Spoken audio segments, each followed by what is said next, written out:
يا أيها الذين آمنوا إذا نودي للصلاة من يوم الجمعة فاسعوا إلى ذكر الله وذروا البيع ذلكم خير لكم إن كنتم تعلمون بسم الله الرحمن الرحيم الحمد لله الذي علم بالقلم علم الإنسان ما لم يعلم اللهم صل وسلم على سيد الكونين والثقلين من عرب ومن عجم سيدنا محمد وآله طاهرين المعصومين مشاهدون الكرام السلام عليكم ورحمة الله تعالى وبركاته بديت بشري في الله جباو بيه جمعي بيه دومباي anga sarakati bolew anga alquran kalam anga selu na anga shun ya rabbi alaku bejabe anye kabo jumala kana jumala we jurmu ya fay o kama anga bi juma kutuba anye o ke bamako quartier mi nabi wele ko hamdallahi asi turki wiye misir belebele min joye ninga di malislamewma ne o conseil ya nyamoya na almamiyata ka di imam Usman Sisema ambe imam Usman Sise aye kutuba min kanye akumana wati deka nangwa mabamananga na kusanga jonga bo ani ka saya ikakan ka tonobo chugo mi imanga son ka bangwansa na cogo min a ye da don nin bɛɛ lajɛlen na an ka jɛ an ka seli wele kan lamɛn ɲɔgɔn fɛ an ka sɔrɔ k'a ɲamada kutuba in fɛ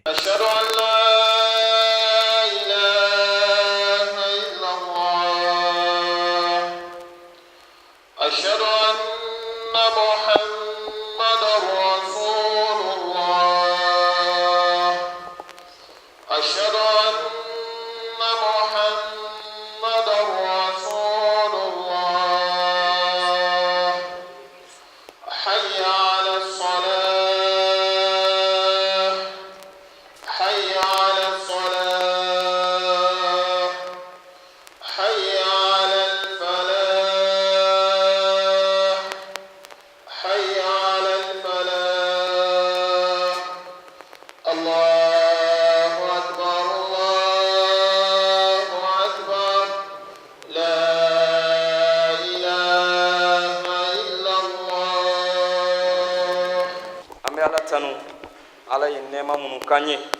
o nema ukacha antolu dadon antise ku jate ame Allah taala ko sumali ka ala ka sena ka masaya fo andana anduskuna sogomadani wulada fe ani wati bela jelen fe o mi amanga nyina ala koko ani ala kofoko suni kle wati shi o manga bo anduskun kono yera bonya mangi nyina o ko korota mangi nyina o ko foi mangi nyina Allah subhanahu wa ta'ala ko sabu aleka nema bika mabela jelinna ambe o masayinga nema barkada sabu la o masayinde shufala ni klefela ko danko di an hada madewma ko ke fonyo ko fenye shubeta tlebena ako ale ala o dabode mogoye mogomunu ba fe ka tashimine ni shuni kle ani mogomunu ba fe ka Allah subhanahu wa ta'ala ka ala barkada ka ala wale nyumando aka o sufala no klefela dilila awma amma nyino masayin fe aka kishin nema chaya ka jidi an kuntike Muhammad ka anaka so dunga sanu anaja nyogon sugandilew ani alaka jonman bela jele alaka ayre fara o jamaka o temenen ko fe ala kiramanton anga sira andaliba manye jalla wa ala anga don ka fo mamunu ye ala ko nyedon mamunu ya don ko anka nganda yero labbe mamunu ya don kantena toya mamunu ye ala ye nu duskunyi olu ya don ka fo ko kishiyoro te hadamadin shibolo o kuma na labayoro te hadamadin shibolo wa tayoro te hadamadin na fiki nyeshi Allah subhanahu wa ta'ala lima o kuma sira foi ti bolo ka kishi jen an alkiyama ni ala ko minenite ani Allah subhanahu wa ta'ala o ka sira nyinni ani femi mi gere o masayina mugo so ka se ka ke o masayin ka jonyumanye jiya kono ya alkiyama Allah ta'ala ka ti do aka hinana ka nema kono akodi la sa ala fene te soro ma shife ala ate gere ma shila ala te ma shika tiri fo mamiya yere kolon ka yere di Allah subhanahu wa ta'ala ma na duskun ana farakolo na ka kewale ana ka abulu fe umbey ka bebla Allah subhanahu wa ta'ala sagola wati bela jelinna ani ala ka ke nyogon fe kuma be a jankato ala la kuma be a mirikato ala la kuma be aka toga Allah subhanahu wa ta'ala kofo k'i miiri ala ka se n'a ka masayaw ka ala mangutu a n'a ka baaraw k'olu lajɛ ka taasi ka dɔ fara ka ala dɔn na ka ala ɲɛ siran ye ka ni o ye a k'o de la sa jɔn si t'o sɔrɔ f'i k'i ka tan bɛɛ de don ala ko da fɛ i k'i ka kuma bɛɛ i ka waati bɛɛ lajɛlen i k'a bɛɛ don ala subhanahu wa ta'ala ka baaraw la i ka wagati bɛɛ lajɛlen o ka kɛrɛnkɛrɛn k'a bila ala subhanahu wa ta'ala kosumani a batoli ala ta'ala dungow kɛli ani i k'i yɛrɛ yɔrɔ ma janya ka bɔ ala ta'ala tanaw kɛli ma n'o ye ala kota kow ye a ko de la sa ala subhanahu wa ta'ala ni mɔgɔ min y'ale ala laɲini wa e b'a fɛ i ka don alijinɛ kɔnɔ de n'a fɔra ko ala ka alijinɛ nɔgɔya ɲɛ an bɛɛ b'a fɔ ko amin n'o amin ye tiɲɛ ye n'an bɛɛ b'a fɛ ka alijinɛ sɔrɔ o kuma siga t'a la f'an k'an ka wagatiw fana di ala subhanahu wa ta'ala de ma k'a kɛ ala ta'ala batoli la a ko n'i y'a lajɛ hadamadenw ni diɲɛ so in kɔnɔ hadamadenw misaliya bɛ i n'a fɔ ko voyagekɛlaw de hadamaden bɛɛ lajɛlen bɛ taama sira de fɛ bɛɛ bɛ voyage sira de fɛ kabi i nana diɲɛ kɔnɔ don min na a ko de la sa i n'a don fɔlɔ diɲɛ kɔnɔ o kuma i ka o voyage sira fɛ i ye départ kɛ yɔrɔ jumɛn na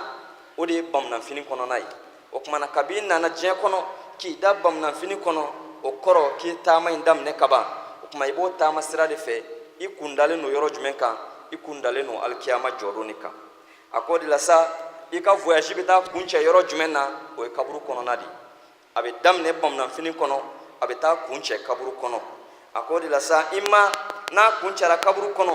i ma i ka dunanjigin so i sera i se yɔrɔ la sisan i bɛ taa jigin so min kɔnɔ i ma o ka kɛ alijinɛ ye n'i kɛra ɲumankɛla ye diɲɛ kɔnɔ walima o ka kɛ jahanama ye n'i kɛra jugumankɛla ye ala k'an ni silamɛw kisi o ma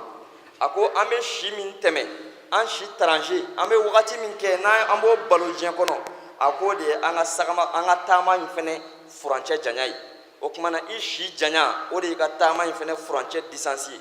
n'i ye san 100 de balo o tuma i ye taama min kɛ a bɛ komi i ye kilo 100 de taama san misaliya la wala i ye san hakɛ min balo i ye kilometrage hakɛ de taama i ka diɲɛlatigɛ taama la a ko de la sa o diɲɛ in kɔnɔ o sanw o y'i ka wagati janya ye n'o y'a kilomɛtiriw ye i bɛ kalo minnu kɛ san kɔnɔ kalo o kalo o kalo ninnu o y'i ka taama furancɛ o tuma na o ye a mɛtiri hakɛw ye i ye mɛtiri 100 kɛ i ye mɛtiri 200 kɛ i ye mɛtiri 300 kɛ i siw y'a kilomɛtiriw ye mais i ka kalo o bɛ komi a mɛtiri hakɛyaw i bɛ don o don n'i b'o tɛmɛ a kɔnɔ o tuma na o don bɛɛ lajɛlen o bɛ komi i ka sibiri ɲɛ hakɛyaw de o tuma ko i bɛ nɛnɛkili sama ka bila minnu kɛ ani i bɛ sen ta ka da minnu kɛ i ka tagama in kɔnɔna na o de y'i ka nɛnɛkili sama ka bila hakɛya ye i bɛ sen ta ka da ko hakɛ min kɛ i ka alikiyama ni diɲɛ voyage ni ɲɔgɔn cɛ o de y'i ka nɛnɛkili minɛni a n'a bilali hakɛya ye a ko de la jagofɛn min b'i bolo nin voyage sira in fɛ o jagofɛn in o kan ka kɛ alabato de a ko de la n'o kɛra alabato ye i bɛ tɔnɔ sɔrɔ i ka jago la o tuma i ka jago kun yɛrɛ yɛrɛ o y'i ka wari yɛrɛ o i ka wari min b'i bolo n'i bɛna taa marchandise san o la o y'i ka wagatiw de donc i ka wagatiw i bɛ wagati min balo o wagati de y'i ka marchandise yɛrɛ ye o tuma i ka tɔnɔ i bɛna tɔnɔ min sɔrɔ nin voyage in na o ye ala ka diɲɛ i ma n'i y'a kɛ ko ɲɛ n'i ka wagatiw di ala ma n'i ka wagatiw don ala ko da fɛ i ka ala subhanahu wa ta'ala ka diɲɛ sɔrɔ i ka alijinɛ sɔrɔ i ka duumi ala ta'ala ka nɛɛmaw la ala k'o kɛ ne ni aw bɛɛ lajɛlen ye nka ne m'i ka wagatiw don da fɛ f'e ka wagatiw de don diɲɛ ɲɛnamaya da fɛ e ka wagatiw de don diɲɛ ɲini da fɛ e ka wagatiw de don diɲɛ manamana kow da fɛ o tuma na i k'a dɔn e y'i ka jago kun i taara fili fu la o tuma i taara i ka jago kun na fili i ma tɔnɔ sɔrɔ i ka jago tiɲɛn'i bolo o tuma na o ye ɲangata de ye ala k'an ni silamɛ bɛɛ lajɛlen kisi o ma a ko de la sa silamɛw an kan ka hakili to an ka wagati la wagati min n'o bɛ ka tɛmɛ don o don n'an tɛ k'a jate a ko wagati ye kabakofɛnba de ye wa wagati ye nɛɛma belebeleba de ye ala ye min di hadamaden ma o tuma i b'i ka ɲɛnamaya jɔ ni min ye donc an ka wagati an k'a ɲini k'a tɔnɔ bɔ n'i y'a ye diɲɛ ko o ko kɛ i ye wagati de sɔrɔ o hali an ka ala ko yɛrɛ bila n'i y'a mɛn diɲɛ kɔnɔ ko karisa ye nin kɛ karisa ye nin kɛ a balola ka si sɔrɔ de o sinon a bange yɔrɔ n'a fatura o yɔrɔ la a tɛna fɔ ko den ye nin kɛ o n'i y'a mɛn a fɔra k'e ye nin kɛ i ye nin kɛ i ye nin kɛ wagati de dir'i ma i sera k'o kɛ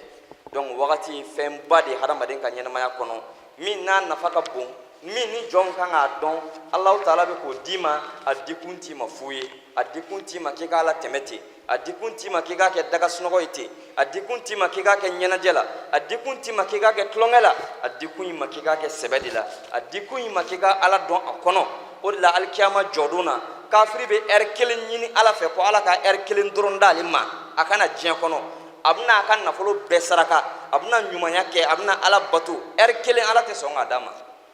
donc ja e tɛ ɛri nafa dɔn mɔgɔ min sara ɲɛnamaw tɛ wagati nafa dɔn fo su b'a ɲini ala fɛ k'a ka hali miniti 2 d'ale ma a kana segin ka na diɲɛ kɔnɔ dɔrɔn mɔgɔ sɔrɔ a kana ɲuman kɛ ka segin ka taa tugun wallahi Allah subhanahu wa ta'ala tɛ sɔn bɛɛ n'a ka waati de don ni min ka waati dafara dɔrɔn Allah taala b'o de minɛ o de la alakira mantonw an k'an jija an ka kɛ ɲumankɛlaw ye wagati in kɔnɔ a bɛ wajibiya an kan an ka wagati nafa dɔn an k'a dɔn an k'a kalan wagati ye fɛn min ye o tuma na an kana an ka wagatiw tiɲɛ ten baro gansanw na an kana an ka wagatiw tiɲɛ ten filenfilenfuw minnu nafa tɛ s'an ma an kana an ka wagatiw filɛ ten jeux kɛli la an kana an ka wagatiw tiɲɛ ten o tuma na ɲɛnajɛ kow ani batara kow i tɛ baara k'a la k'o nafa sɔrɔ i tɛna nafolo sɔrɔ a kɔnɔ i tɛna ala bato a kɔnɔ i tɛna wurudi k'a kɔnɔ i tɛna nafila seli a kɔnɔ fo k'a wagati tɛmɛ ten fu i k'a dɔn wagati valeur ka bon o ma kojugu mais ɲɛnamaw tɛ wagati valeur dɔn fo siw de b'a dɔn sabula olu bɛ wagati ni fitinin ɲini ala fɛ diɲɛ kɔnɔ Allah subhanahu wa ta'ala tɛ sɔn k'a di wagati nafa bonya kosɔn kuranɛ kɔnɔ yɔrɔ caman na Allah ta'ala y'i kali wagati la kuranɛ kɔnɔ yɔrɔ caman na suran caman na ala y'i kali a y'i kali lansara wagati la ala y'i kali sufɛla la ala y'i kali tilefɛla la ala y'i kali walahakile wagati la ala y'i kali fajirifɛla la fajirifɛla la ala y'i kali sɔgɔmadafɛla la o n'a ɲɔgɔnna ni ne wagati diɲɛ wagati fana ye i ma i bɛ fajirida la wala i bɛ sɔgɔmada la wala i bɛ tilefɛla la wala i bɛ wulafɛla la wala i bɛ sufɛla la nin wagati in kelen-kelenna bɛɛ ala ye nin bɛɛ ta k'i kala bɛɛ lajɛlen na kuranɛ kɔnɔ donc k'a dɔn wagati lankolon t'a la Allahu taala bolo jɔn k'a dɔn wagati bɛɛ lajɛlen ye wagati sɛbɛw de ye wagati bɛɛ lajɛlen ye sɛbɛya kɛ waatiw de ye wagati bɛɛ lajɛlen ye jija kɛ waatiw de ye wagati bɛɛ lajɛlen o ye ala bato wagatiw de ye an kana to wagatiw ka tɛmɛ an kan ten o de la an ka cidenba Muhammad sallallahu alaihi wa alihi wa sallam a b'a fɔ an ye ko maa si tɛ alikiyama jɔdon na k'e bɛ tɛmɛ k'i sen na siratu sanfɛ k'e bɛ tɛmɛ ala ɲɛkɔrɔ fo ala ka question 4 ɲininkali 4 k'i la i ko jaabi fɔlɔ n'o jaabi ɲɛna i bɛ sɔrɔ ka siratu tɛmɛ n'i bɛ taa alijinɛ kɔnɔ i bɛ t'o kɔnɔ n'o jaabi ma ɲɛ o tuma na i tɛ siratu tɛmɛ jango ka alijinɛ sɔrɔ ya rabbi ala k'o jaabi nɔgɔya an ye ala kɛra ko bɛɛ de bɛ ɲininka nin question 4 na a question fɔlɔ ye jumɛn ye ala b'an kelen-kelenna bɛɛ ɲininka i ye si min balo ala ye si min d'i ma e y'a kɛ jumɛn na i ye si in kɛ jumɛn na o de la ala dɔnbalo alikiyama ni Allahu taala ko k'a b'u minɛ ni ɲangata ye o b'a fɔ ko ala ka wagati d'olu ma ko kuraw u ka segin ka na diɲɛ kɔnɔ k'u bɛna baara wɛrɛ kɛ min t'u ka jugumanw ye ala b'a f'u ye yala ne tun ma deli ka wagati di aw ma diɲɛ kɔnɔ mɔgɔw tun bɛ se ka i yɛrɛ waaju wagati min kɔnɔ wa mɔgɔ bɛ fɛ ka waajulu kan minɛ i bɛ se k'i yɛrɛ waaju wagati min kɔnɔ o wagati ma d'aw ma wa kelen filanan cidenw fana mana aw ma wa ani laselikɛlaw ka diinɛ ɲɛfɔ aw ye ka aw ladi k'aw kana aw ka wagatiw tiɲɛ manamana ko la k'aw k'a dɔn ala ko la yala o ma fɔ aw ye wa o tuma na ni Allahu taala tɛ hali seconde kelen d'aw ma tugun o y'a bannen aw tɛna segin o tuma na aw bɛ don ɲangata de kɔnɔ a ye taa ni Allahu taala ka ɲangata nɛnɛ ala ka ne ni silamɛ bɛɛ lajɛlen kisi o ma alakira mantonw o de la alakira ko an ma ko an si tɛ tɛmɛ alikiyama jɔdon f'an ka ɲininka an y'an si kɛ mun de la o tuma na i y'i si kɛ fɛn min na i bɛ t'o fɔ ala ye n'a sɔrɔ ala ye dan o fɛn de kama wala a ye dan a batoli de kama i bɛɛ lajɛlen bɛ taa ni dan tigɛ Allahu taala ye kelen filanan Allahu taala bɛ taa an bɛɛ lajɛlen ɲininka alikiyama jɔdon na kɛrɛnkɛrɛnnenya la i ka funankɛniya waati i y'o kɛ mun de la n'o y'i ka jeunesse ye kɛrɛnkɛrɛnnenya la o wagati de adamaden ka wagati a bɛ arabu b'a fɔ wagati ma ko asuru zahabi i ka sanuya wagati sabula o b'a sɔrɔ i farikolo valeur bɛ komi sanu i ka kɛnɛ i nin na i ka kɛnɛ i farikolo la i bɛ se ka ko caman kɛ o tuma na e y'o wagati in fana kɛ mun de la i y'a bɛɛ kɛ dɔn de la wa e y'a kɛ sonyani de la wa e y'a kɛ jumɛn na i ka jeunesse wagati adamaden bɛɛ lajɛlen b'o fana dantigɛ Allahu subhanahu wa ta'ala ye n'i y'a dɔn k'i bɛ t'o dantigɛ e jeune i t'i kɔlɔsi kabi sisan n'i bɛ min na i t'o dabila i kana Allahu ta'ala ma n'o tɛ bɛɛ b'i ka jeunesse waati dantigɛ Allahu ta'ala ye dɛ i b'i si kuru bɛɛ dantigɛ kɛrɛnkɛrɛnnenya la i b'i ka jeunesse waati fana dantigɛ Allahu subhanahu wa ta'ala ye a sabanan i ye kalan min kɛ o kalan in o tuma na i ye mun baara i ka dɔnni na i dɔnni min kɛ e ye mun kɛ n'i ka dɔnta ye adamaden bɛɛ bɛ dɔ dɔn i bɛ fɛn min dɔn e ye ɲuman de kɛ n'a ye wa wala e ye juguman de kɛ n'i ka dɔnniya ye o kumana an kelen kelenna bɛɛ bɛ taa ɲininka an ka dɔntaw la an ye mun kɛ n'a ye a naaninan ye jumɛn ye o y'i ka nafolo ye adamaden kelen kelenna i bɛ nafolo min sɔrɔ ala bɛ t'i ɲininkali kɛ nafolo ta ye ɲininkali fila ye i y'a sɔrɔ cogo min ani i y'a dépenser cogo min na ni fila bɛɛ ɲininkali bɛ kɛ i jija dɔ kana ɲɛ ka dɔ to dɛ n'a sɔrɔ cogo jɛna n'a dépenser cogo ma ɲɛ kungo b'o nɔfɛ n'a dépenser cogo ɲɛna n'a sɔrɔ cogo ma ɲɛ kungo b'o nɔfɛ i jija a sɔrɔ cogo ka ɲɛ wa a ka taa yɔrɔw de fɛnɛ la ala ka limaniya di ne ni aw bɛɛ lajɛlen ma ala ka waati caman yira an na ala ka si ani kɛnɛya d'an ma ala k'an balo silamɛya kan ala k'an fatu ni limaniya ye ala k'o k'an ye ala kira bonya kama alikuranɛ hɔrɔma kosɔn صل على رسول الله الله أكبر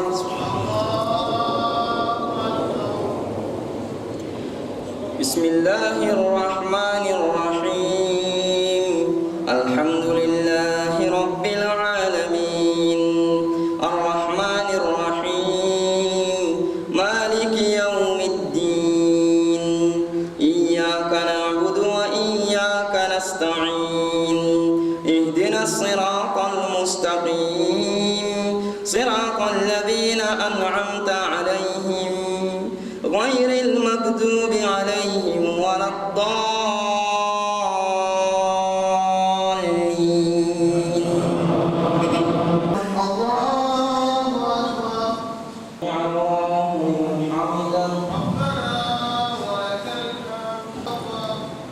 الله أكبر السلام عليكم ورحمة الله السلام عليكم ورحمة الله أعوذ بالله من الشيطان الرجيم بسم الله الرحمن الرحيم اللهم صل على محمد وآله الطاهرين المعصومين مشاهدين الكرام السلام عليكم ورحمة الله تعالى وبركاته Bade TV Sheriff la jabo mo bedo kiramanto yala ka dila la fe ala ka kishi anaka nema naka barka ala ko dine na okelengele na bela jelema anga juma jiginen ko fe anga imamu kelen ko ka selni anye ani kutuba duma in lamenen ko fe angere la ala ingal damado be ambulo ka otengo ala yani hango nyingali intego amba bela jelen fo aw munu nyembe ana ni wati na malikono ani malikokan ala kira bako ka bo jumala kana jumala o ejurmu ya fay ala ko di nena o kelengele na bela jelema amba fe ka don anga almami yere men dai mentkilade ale togo ani ajamu ani abora mugo mununa nafse ka doni fo anye wolula angeje anga nyama dafe أعوذ بالله من الشيطان الرجيم بسم الله الرحمن الرحيم اللهم صل على سيدنا محمد وعلى آله وصحبه وسلم تسليما كثيرا وبعد السلام عليكم ورحمة الله ني أو ككلندين ani aw den ani aw mɔden ye ani aw balimakɛ Ousmane Cissé n tɔgɔ ye Ousmane Cissé ayiwa n fa o ye Ali Cissé n fa fɛnɛ tun ye alimami ye a y'a ka ɲɛnamaya bɛɛ kɛ alimamiya la sɛbɛnni kɔrɔ n fa o fɛnɛ tun ye alimami ye o fɛnɛ y'a ka ɲɛnamaya bɛɛ kɛ alimamiya la donc alhamdulillah alimamiya ala ye an ka bulonda garisɛgɛ don ala sira caman fɛ alhamdulillah bayan fan fɛnɛ fɛ alhamdulillah o fɛnɛ kelen don donc n ba fɛnɛ fa o fɛnɛ tun ye karamɔgɔba ye donc alimamiya kɔni fayanfan ni bayanfan kalanko sira fɛ alhamdulillah donc diinɛ sira fɛ donc an yɛrɛ lasulu ye motikaw ye donc an bɛ bɔ yen o ye dugu ye mais sigiyɔrɔ kɔni nana bɛn bamakɔ ma yan donc an fa yɛrɛ sigira yan a ye alimamiya kɛ yan n'o tɛ ale yɛrɛ fa o ye alimamiya kɛ moti dugu dɔ de la mekori donc fo ka taa se a ka saya ma donc an fa fɛnɛ ye alimamiya kɛ fo ka taa se a ka saya ma bon alhamdulillah alimamiya fɛnɛ kalifara anw na an y'a daminɛ sɛbɛnni kɔrɔ san 2010 san donc an y'a daminɛ sɛbɛnni kɔrɔ misiri dɔ bɛ sɛbɛnni kɔrɔ yɔrɔ dɔ b'a fɔ ko colonel ka cour kɔnɔna donc dɔw b'a fɔ ko cité 1 sɛbɛnni kɔrɔ donc cité o cité bɛ sɛbɛnni kɔrɔ ale de kɔnna cité u bɛɛ ɲɛ wa mɔgɔ caman b'a dɔn ni colonel ka cour kɔnɔna ye o misiri donc o kɛlen juma ye juma dayɛlɛlen o la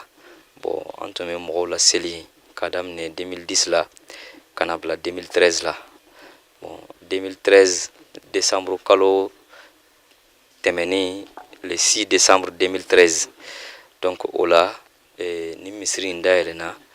Haut Conseil islamique du Mali de ka misiri don donc alhamdulilayi an fa n'an ka sheikhu n'an ka karamɔgɔ Alhaji Imam Mahmud Diko a y'an sugandi donc comme an tun bɛ baara la kɛrɛfɛ Haut Conseil kɔnɔ yen donc a y'an sugandi k'an ka na mɔgɔw la seli misiri la yan n'ale ka yamaruya ye bon k'a daminɛ depuis le 6 décembre 2013 a juma fara a faridaw kan bon alhamdulilayi anw de bɛ mɔgɔw la seli a bɛɛ lajɛlen na donc misiri ye Haut Conseil de ta ye mais a jɔra ni turkiw de ka dɛmɛ ye turkiw de y'a jɔ inshallah. ni an bɔra ye alimami a ti taa kalan kɔ maa tɛ se ka jɔ mɔgɔ ɲɛ jango juma kutuba k'i bɛ kuma n'i ti fɛn dɔn an b'a fɛ k'a dɔn ale ka kalanw olu daminɛna waati jumɛnw karamɔgɔ jumɛnw bolo yɔrɔ jumɛn fɛnɛ kɔnɔna na. Alhamdulilayi an bɛ Alahu subhanahu wa ta'ala tanu ka Ala waleɲuman dɔn an ka kalan an ye a daminɛ an fa yɛrɛ de bolo donc an fa tun b'anw kalan duguma kitabuw la lagdari ninnu na bon en même temps madrasa fɛnɛ tun b'a bolo donc madrasa tun bɛ Sebenikɔrɔ an ye kalan daminɛ o la comme o tun bɛ dan 6e année na donc an selen yen an karamɔgɔ wɛrɛ bɛ Sebenikɔrɔ yen Imam Buwajara Ala ka si ni kɛnɛya d'a ma a ka madrasa bɛ yen donc an taara kalan kɛ ale fɛnɛ bolo bon ani Imam Usman Tarawele o fɛnɛ bɛ Sebenikɔrɔ an ka jamana ɲɛmɔgɔ bɛ juma seli misiri min na o de ye Usman Tarawele ale de bɛ o la seli bon an ye kitabu kɔrɔ dɔw darisu ta ale fɛnɛ bolo donc n'o ye fiku kitabuw ye donc olu tɛmɛnen kɔfɛ tugun donc alhamdulillah an ka Buwajara fɛ yen comme lycée fɛnɛ kun tɛ yen an selen 9e na an bɔra yen ka taa dugu kɔnɔ Mahad Khalid la ni o bɛ dɔn Baba Se ka kalanyɔrɔ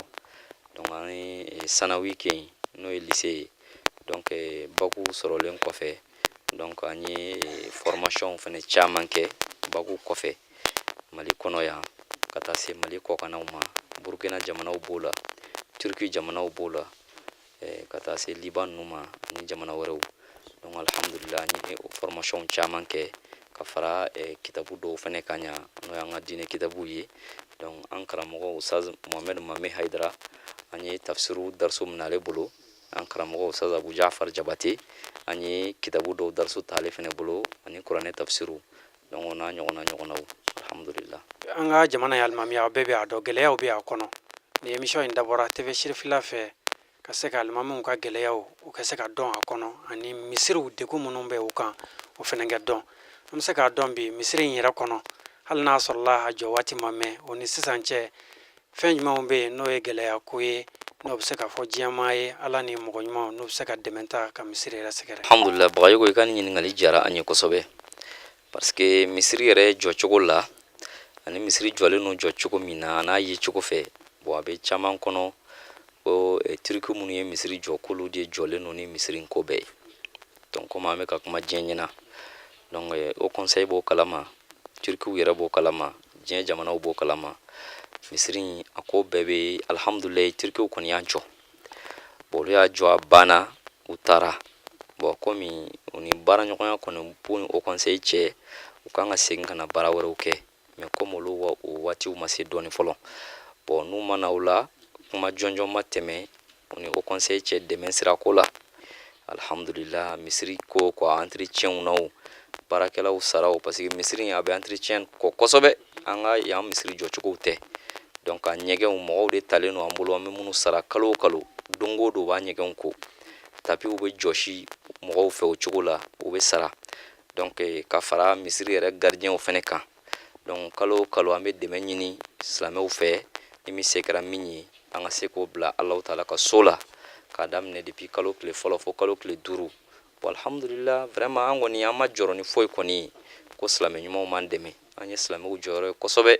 Mali kɔnɔ yan u ye silamɛya diya don an na an b'u fo k'u barika da o la kosɛbɛ alhamdulillah misiri kɔni jɔra an balimaw fɛ mais musakaw alhamdulillah o ye Ala ni Mali silamɛ ɲumanw de ye olu de bɛ jɔlen don a kɔ kɔrɔ inshallah. ayiwa n badenw ka da waati koronin kan an tɛna taa yɔrɔ jan an bɛna ɲini an ka imam fɛ kumakan laban minnu bɛ a bolo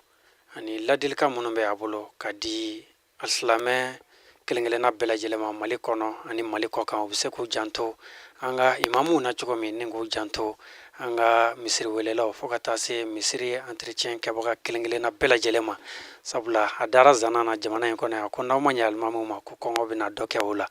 o ma dogo mɔgɔ si la o kɔrɔ degun kɔdan o ye an ka imamuw ta ye jamana in kɔnɔ yan diinɛ baara kɔni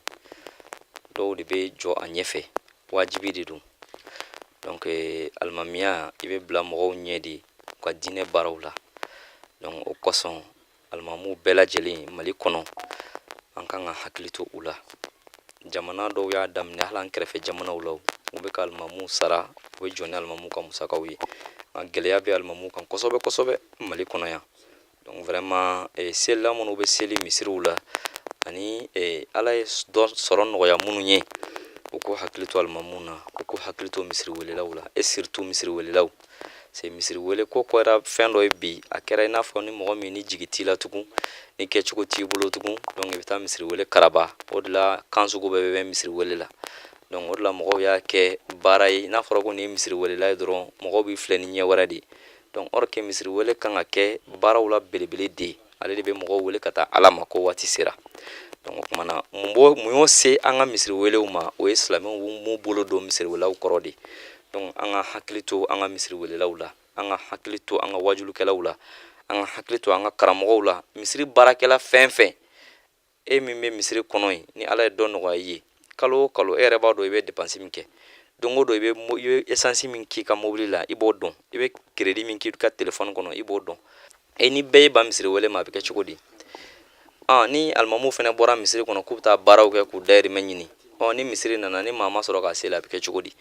donc diinɛ baara o kumana a tɛ bɛn bɛɛ ka bɔ ɲɔgɔn fɛ kuranɛ yɛrɛ y'o fɔ o kumana fo dɔw de ka bɔ ka taa a ɲɛɲini dɔw fana ka to u nɔ na donc olu ka jɔ ni diinɛ baara kɛli ye bon aw minnu bɛ taa ɲɛɲini aw de fana bɛna jɔ ni minnu b'u nɔ na ye sisan k'u dɛmɛ u ka dépenses n'u ka musakakow la sabu u fana ye denbayatigiw de ye donc ala ka sini kɛnɛya di an bɛɛ ma silamɛya ala ka sabati tele sherifla an bɛ aw yɛrɛ fo k'an ka karamɔgɔba fo a seyid sherif usman madan haidara k'a fɔ ka barikada alhamdulillah a bɛ cɛsiri min na diinɛ la ka dugawu k'a ye sija ni kɛnɛya ala k'o di an n'a bɛɛ lajɛlen ma aw yɛrɛ minnu bɛ nin baara in na ka dugawu k'aw ye sija ni kɛnɛya ala k'a di an n'aw bɛɛ lajɛlen ma ala k'an sabati ala ka labanko ɲuman d'an ma ala k'o k'an ye ala kɛra bonya kama kuranɛ hɔrɔma kosɔn allahumma salli ala muhammadin wa alihi wa sallim wa akhiru da'wana anil hamdulillahi rabbil alamin alhamdulillah baden to be shirfila lajabaw ne sɔrɔla an ka bi juma kutuba la ka lase aw ma juma kutuba min ne an nana kɛ Bamakɔ quartier min n'a bɛ wele Amdalahi Yase an karamɔgɔ bɔra k'a fɔ cogo min Turkiw u ye misiri belebele min jɔ ni k'a di o conseil islamique ma ni olu ye a bonya ani alimamiya n'a karamɔgɔya jala bɛɛ lajɛlen ta k'o da an karamɔgɔ kɔrɔ Usman Sise ka deli ala fɛ juma caman ala k'o yira ne n'aw la k'an ka batow jaabi an ka sarakati bɔlenw k'a bɛɛ lajɛlen minɛ a k'an bɛɛ sigida wɛrɛ wa shukran lakum يا أيها الذين آمنوا إذا نودي للصلاة من يوم الجمعة فاسعوا إلى ذكر الله وذروا البيع ذلكم خير لكم إن كنتم تعلمون فإذا